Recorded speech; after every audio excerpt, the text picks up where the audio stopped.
प्रेम से बोल दी शिव गुरु महाराज की जय हो। साचे दरबार की जय हो। मधु दीदी हाँ। आज महादेव के सुंदर दरबार लागल बा आ सब शिष्य हमनी के मिल के बाबा के न्योता भेजावे के बा कि हे शिव गुरु महाराज रो चर्चा में आई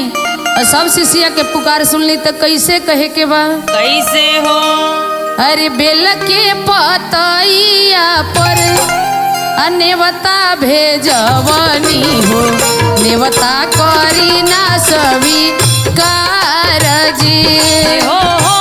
बेल के पतैया पर नेवता भेजवनी हो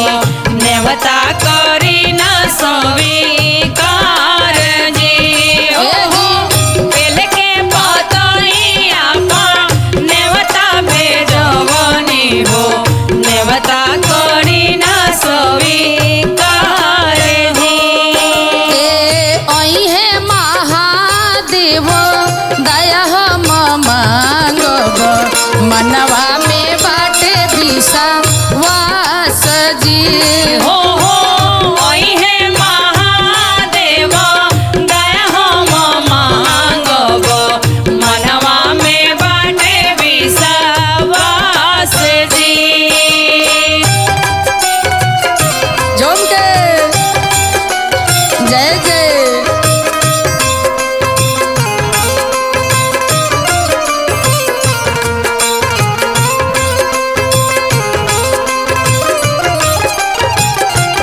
बेल के पतैया पर नेवता भेजवनी हो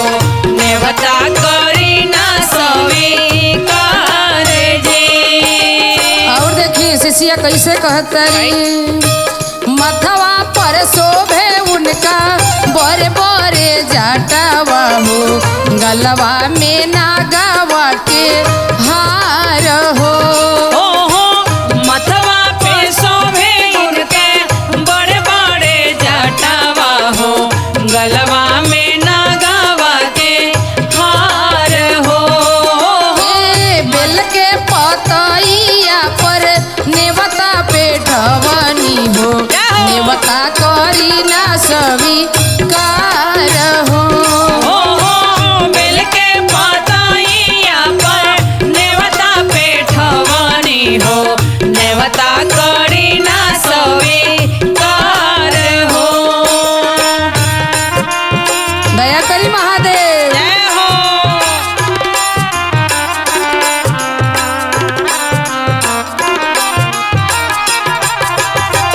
बेल के पतैया पर नेवता पेठवनी हो नेवता करी ना स्वीकार हो और देखिए शिष्या कैसे कहतरी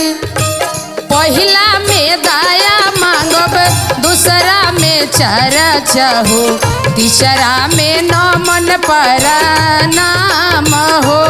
ओहो पहिला में दया मांगब दूसरा में चारा चाहो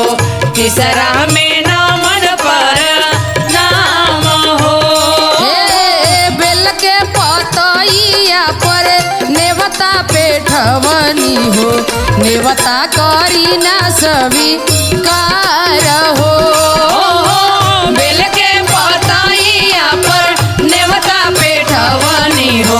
नेवता करी ना स्वीकार हो बेल के पतैया पर नेवता पेठवनी हो नेवता करी ना स्वीकार हो प्रेम से बोल दी शिव गुरु महाराज की जय हो। साचे दरबार की जय हो।